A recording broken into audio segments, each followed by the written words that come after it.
Foyer heureux, oasis de paix. Fidèles téléspectateurs, tel est notre thème d'aujourd'hui. Nous vous saluons de partout où vous nous suivez. Nous sommes heureux d'être avec vous aujourd'hui et aussi d'être avec l'évangéliste Léonard Kiswangi, qui est sur ce plateau.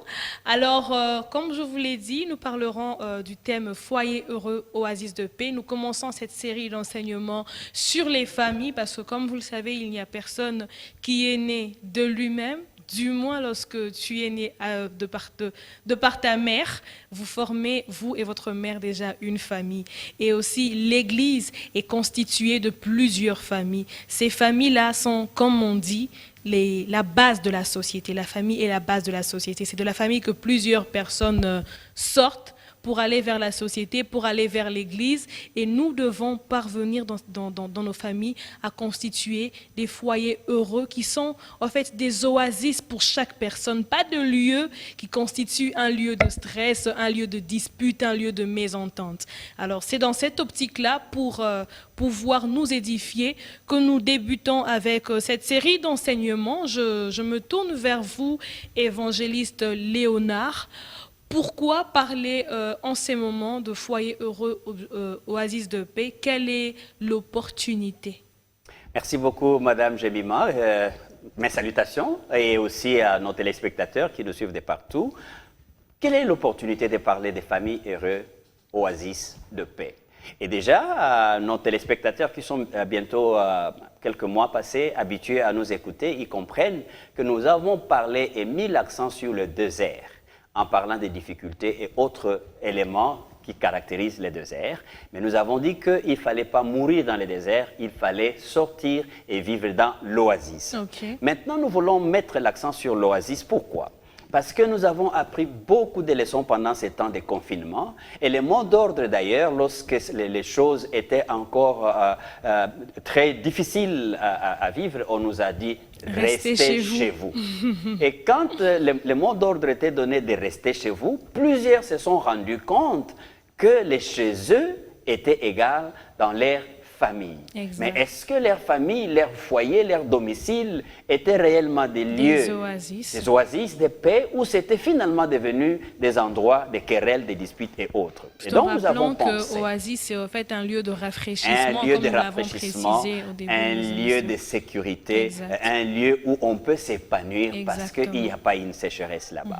Et donc nous avons pensé qu'après avoir passé un temps après le confinement, nous allons revenir à l'essentiel. Et aussi, nous disions dans les leçons apprises qu'en temps de crise, et nous avons dans notre pays parlé de l'état d'urgence sanitaire, et c'est les minimums ou les services minimums qui sont mis en application. Mais de quoi parle-t-on quand il est question de services minimums? C'est qu'on choisit l'essentiel. Et donc, l'Église a pu faire des choses qu'on a pu faire pendant le confinement. Et l'une de ces choses-là était l'essentiel, c'est-à-dire mettre l'accent à valoriser la famille, c'est-à-dire opposé à tout ce qui serait superficiel et des routines. Donc, de la même manière, nous voulons continuer notre série d'enseignements, cette fois ici, pour mettre l'accent sur ce qui est essentiel, c'est-à-dire la famille, mais la famille qui doit être évangélisée d'une façon holistique, c'est-à-dire non seulement qu'on leur enseigne de fuir l'épidémie, mais comment faire pour se préparer même pour l'avenir. Donc nous devons nous former, effectivement, pour que nous soyons prêts à rendre nos foyers, nos familles ou nos domiciles, qui sont essentiellement des églises microcosmiques, pour se préparer à aller dans ce qui est macrocosmique, donc l'église communauté ou l'église congrégationnelle. Donc voilà un peu, pour répondre à votre question, l'opportunité qu'il y a, c'est de mettre l'accent sur l'essentiel et les foyers et ce qui est essentiel en temps comme celui-ci. Évangéliste, et qu'entendez-vous concrètement par foyer heureux, oasis de paix? Qu'est-ce que le téléspectateur qui nous suit doit comprendre? Est-ce que nous-mêmes aussi qui sommes sur le plateau devons comprendre? Très bien. Dans la pensée originale de Dieu, lorsqu'il a créé Adam et Ève, et en les mettant dans un jardin d'Éden, qui étaient les domiciles, n'est-ce pas, dans lesquels ils ont vécu pour la première fois, il avait un plan très détaillé pour ce que devait être un foyer oasis de paix, un foyer heureux.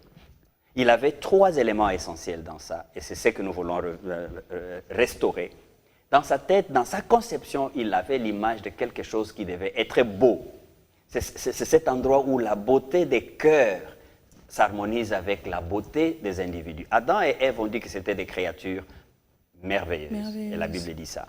Mais aussi, dans la pensée de Dieu, un foyer heureux, c'est un foyer très solide dans sa structure. C'est-à-dire, c'est un foyer où l'homme et la femme qui commencent ces foyers et vivent en harmonie. Et quand ils ont la progéniture, cette progéniture n'est pas externe, ne vient pas de n'importe comment. Donc, ça vient solidifier, si vous voulez bien, ça vient donner la stabilité de la famille, qui est la première société, n'est-ce pas, de base, et cette solidité qui donne l'équilibre et la stabilité, où il y a l'assistance mutuelle. Le foyer heureux, qui est aussi un oasis de paix, c'est un foyer où il fait beau vivre, c'est-à-dire tout est agréable. Et Dieu lui-même, après ça, il a regardé et a dit « Waouh, c'est beau ». Le seul moment où il a dit que ce n'était pas beau, c'est quand il a vu que l'homme était là tout malheureux. Il dit non, non, non, c'est pas bon que l'homme soit seul. Et quand l'homme est arrivé, vous voyez, la structure complète, et Dieu dit que c'est agréable. Il n'y a personne là-dedans qui se sente honteux, gêné ou se culpabilise de quelque chose. Tout est agréable. Vous voyez, à ce moment-là, un foyer heureux dans le plan de Dieu est un endroit ou un domicile où règne l'harmonie et la joie de vivre ensemble. Et lorsqu'il y a un membre qui n'est pas là, les autres sont presque dans la tristesse. Donc le but de Dieu dans la création de l'homme, l'homme ici entendait l'anthropos, parce qu'il y a plusieurs, quand vous parlez de l'homme, on voit l'homme masculin. Mais l'anthropos, l'homme de la création de Dieu, c'est homme et la femme ensemble. Et donc dans la tête de Dieu, il veut qu'il y ait une relation profonde. Et comme nous l'avons dit dans l'évangélisation, ceci cherche à restaurer la relation, parce que Dieu est relationnel. Et ce qu'il veut, c'est qu'il veut qu'il existe entre les membres de la structure appelée foyer des relations solides d'intimité. Et d'ailleurs, le foyer, c'est l'endroit où on expérimente toutes sortes de relations, parce que la complexité des relations en famille donne les modèles de ce que l'Église, qui est la famille macrocosmique, représente, parce que venant de la famille qui est l'Église microscopique ou macrocosmique. Voilà un tout petit peu en bref, c'est qu'à quoi nous allons prendre le temps pour aller dans les détails parlant d'un foyer oasis de paix. Merci évangéliste. En parlant de foyer oasis de paix, si, comme vous le dites, le foyer selon le plan de Dieu est un lieu de délice, un lieu d'oasis, bien sûr, un lieu de bonheur et de paix, pourquoi est-ce qu'aujourd'hui nous rencontrons plus de foyers aujourd'hui qui sont divisés, des couples qui sont mariés il y a peut-être quelques mois et qui divorcent, ou des personnes qui ont vécu ensemble dans une même famille pendant longtemps, mais quand ils arrivent à l'âge adulte, ils sont divisés sûrement pour un héritage ou pour une quelconque question. Quelle est l'origine en fait de ces problèmes-là? Vous voyez, pour vous prendre par vos propres mots, ils se divisent à cause de l'héritage. Vous voyez, les modèles de Dieu était un modèle où les 3 éléments que je viens de citer plus haut, la beauté, la solidité et le fait d'être agréable, n'est-ce pas, devaient être respectés. Mais quand les gens sautent les modèles de Dieu, parce que le Seigneur est lui-même l'architecte par excellence, qui a vu la famille dans la structure énoncée plus haut. Mais lorsque ce modèle-là n'est pas respecté, ou il est corrompu par des appétits, n'est-ce pas, déplacés, égoïste, à ce moment-là, le premier foyer qui a été détruit, il a été détruit justement par le diable qui est venu leur proposer autre schéma que le schéma proposé par le Dieu lui-même. Et donc la conséquence, c'est quoi? Il y a la négligence du modèle imposé par l'architecte par excellence, et quand ce modèle est négligé, il cause la destruction, et les malheurs et la désolation s'installent. Mais il y a aussi, entre autres éléments, la non-observance du plan tracé par Dieu lui-même. C'est pourquoi dans Psaume, lorsque vous lisez Psaume 127, le verset 1, il est dit « Si l'Éternel ne bâtit pas la maison, ceux qui travaillent ou ceux qui bâtissent travaillent en vain. Donc, le foyer oasis de paix doit suivre les modèles de Dieu. Et aujourd'hui, vous entendez les gens qui disent hommes et hommes, ils vont faire un foyer. Ce foyer-là est déjà, dans sa conception, voué à l'échec. Ou vous voyez des jeunes gens qui vont dire qu'ils vont faire foyer, mais partis sur des bases des attraits extérieurs, sans tenir compte de la beauté intérieure. Et là aussi, on arrive à un problème. Et aussi, il y a la vie égocentrique, la vie de l'égoïsme.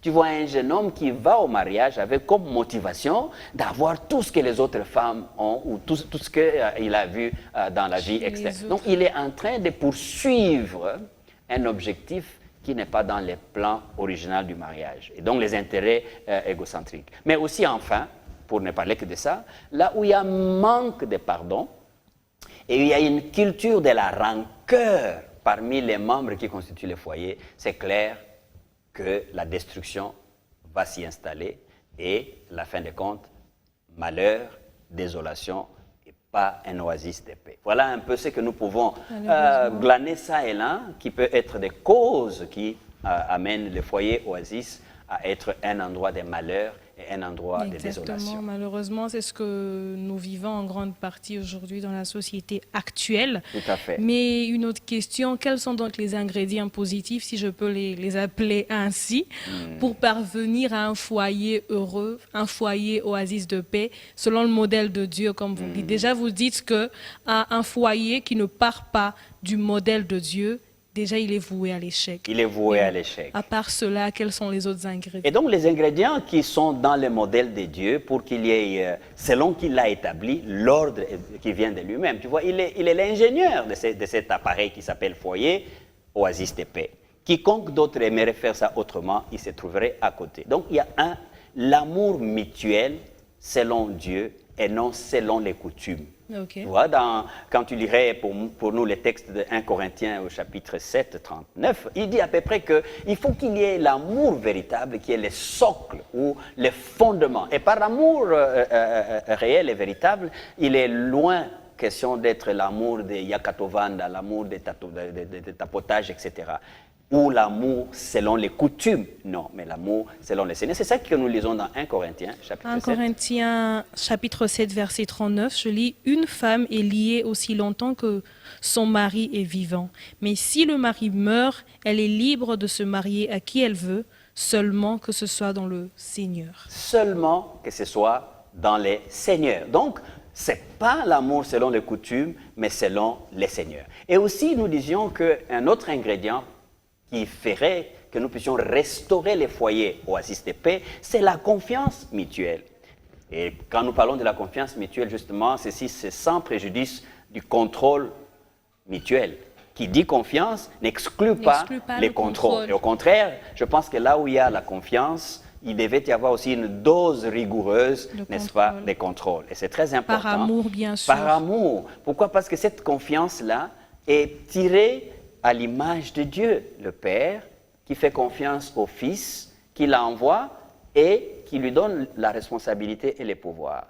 Et le Fils fait autant avec le Saint-Esprit. Donc c'est cette confiance qui doit être restaurée pour que nous puissions voir, comme tu parles d'ingrédients, d'un foyer qui soit un foyer selon les modèles de Dieu. Et la règle d'or ici est de cultiver un foyer où le mot d'ordre de tous et de chacun est Isaac.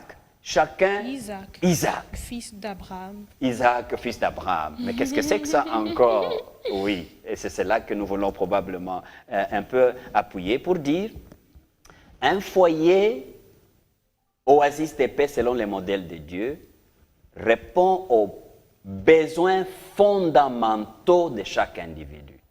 Et ces besoins fondamentaux, nous les avons d'une manière schématique et stratégique représentés par un acronyme appelé Isaac.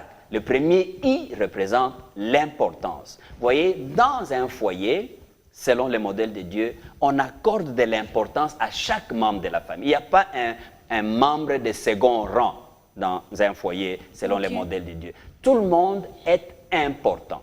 Papa est important, maman est importante, les enfants sont importants, mais aussi les visiteurs et tous ceux qui vivent dans ces domiciles sont importants. S, la sécurité. Dans ces foyers-là règne la sécurité de chaque membre. Chaque membre se sent en sécurité. Pas en sécurité en engageant les gardiens des Magenia avec des armes ou des policiers. Non. La sécurité mutuelle de telle sorte que l'un est la protection de l'autre et en se faisant confiance mutuellement, on se protège mutuellement. Et ça, c'est la sécurité dont on a besoin. Les enfants qui naissent dans un foyer où il y a cette sécurité, ils se sentent aimés et l'amour des parents pour les enfants devient la grande sécurité dont les enfants ont besoin. La confiance, la transparence, l'honnêteté des papas vis-à-vis des mamans devient la sécurité pour la maman et vice-versa, etc. A, il faut qu'il y ait l'acceptation. Il faut que chaque membre se sente accepté en tant que tel, sans discrimination, basée sur son genre. Et là, je voudrais encourager des jeunes gens qui n'ont pas encore mis au monde. Si vous avez une fille, c'est Dieu qui vous l'a accordée dans votre mariage. Acceptez-la en tant que telle. Si vous avez un garçon, 2 garçons, 3 garçons, c'est Dieu qui vous accorde ça comme héritage. Accepté. Parce qu'il y a des familles où les enfants deviennent tout malheureux, ils ne sont pas acceptés parce qu'ils sont venus au monde femmes ou ils sont venus au monde hommes. Donc il y a besoin de l'acceptation de tous et de chacun en tant que tel. Deuxième A, chaque membre de la famille qui devient un foyer oasis de paix a besoin d'être admiré et apprécié. Mais souvent, ce que nous rencontrons, c'est que des gens se condamnent, se bousculent, se critiquent, mais trop peu d'espace est donné à l'admiration. Et quand Jemima met bien son maquillage, alors elle aimerait bien savoir que l'on dise « Waouh, c'est un maquillage très bien placé ». Tu vois? Et quand un enfant a réussi à faire quelque chose, on a besoin d'être admiré et apprécié. Et quand cela manque, il arrive à trouver des problèmes. Et deuxième, des frustrations. Et il y a des frustrations, n'est-ce pas? Et en fin de compte, le C d'Isaac, c'est que chaque membre de la famille veut être considéré en tant que tel. Et si quelqu'un fait quelque chose aujourd'hui, n'est pas considéré, demain n'est pas considéré, il y a encore frustration. Et à ce moment-là, il n'y a pas famille oasis de paix. Mais quand de ceux qui se mettent de côté parce qu'ils ne se sentent pas considérés. Ils ne sont pas considérés. Il n'est pas considéré parce que bon, c'est le neveu de l'oncle, c'est la nièce de la tante. Non, chaque membre sous votre domicile a besoin d'être considéré à juste titre éventuellement. Voilà. Merci beaucoup, évangéliste, pour ces éléments et donc ces ingrédients, comme je les ai appelés. Et donc, fidèles téléspectateurs, nous voici à la fin de notre émission. Nous avons parlé du thème « Foyer heureux, oasis de paix ». Comment est-ce que nous pouvons construire, comment est-ce que nous pouvons faire de nos familles, en fait, des oasis de paix. Et non seulement des dortoirs où nous revenons pour dormir, ou des restaurants où nous revenons juste pour manger. Après, nous allons dans nos chambres, nous chattons avec nos amis, etc. Mais nous ne vivons pas en famille. Pourquoi? Parce que nous ne rencontrons pas la paix. C'est ainsi que l'évangéliste a pu donner les ingrédients qu'il a appelés Isaac, à savoir donner de l'importance à chaque personne, donner la sécurité à chaque personne, bien sûr au niveau mutuel, s'admirer tel que nous sommes, s'accepter aussi tel que nous sommes, accepter le service des autres, admirer le service de l'autre, accepter le rôle de l'autre, mais aussi se considérer mutuellement. C'est très capital parce que je connais de ces personnes qui, lorsque elles ne sont pas considérées à la maison, elles rencontrent ça à l'extérieur auprès d'une personne qui manifestement ou encore bien sûr fait semblant, si je peux le dire ainsi, d'être une bonne personne. La personne peut se retrouver entre les bras d'une mauvaise personne parce que dans sa famille, elle n'est pas considérée. Et donc, prenons en compte ces éléments que l'évangéliste a apportés, prenons ces éléments en compte, communiquons-les à plusieurs. Merci à vous qui nous avez suivis aujourd'hui. Je vais demander à l'évangéliste de clôturer bien sûr cette rencontre par la prière, mais aussi de prier pour toutes ces familles qui ne constituent pas un foyer heureux, qui ne constituent pas un oasis pour leurs membres, afin que Dieu nous accorde la grâce, bien sûr, d'y parvenir. Ma conclusion et ma fin de prière est que si vous me voyez heureux, c'est parce que Dieu m'a transformé. Et il m'a donné la joie d'être heureux et de partager cette joie. Parce qu'à une époque de ma vie, j'ai vécu un foyer qui n'a pas été un foyer heureux, qui n'a pas été un oasis de paix. Okay. Plusieurs enfants perdent ce que Dieu a mis en eux comme potentiel parce que l'endroit où ils devaient trouver la sécurité, la considération, l'admiration et l'appréciation est devenu l'endroit de torture pour eux. Et je prie que vous qui nous avez suivis aujourd'hui, vous qui avez des enfants, vous qui avez des conjoints qui ne se sentent pas dans l'ère Isaac, voici l'occasion. Seigneur, merci de nous rappeler que la famille est l'un des éléments essentiels dans ta considération. Cette église, cette famille microscopique que tu as créée, qui pourtant a tous les ingrédients d'être une église macroscopique et qui a été bafouée par l'ennemi, et dans ton cœur pour la restauration. Nous te prions, à travers de cette série d'émissions, que tu relèves un foyer et que tu nous rendes capables de retourner au modèle afin que nous soyons des oasis de paix au nom puissant du Seigneur Jésus-Christ. Amen. Amen. Merci de nous avoir suivis, fidèles téléspectateurs. Bonne suite des programmes sur B1 Télévision et que Dieu vous bénisse.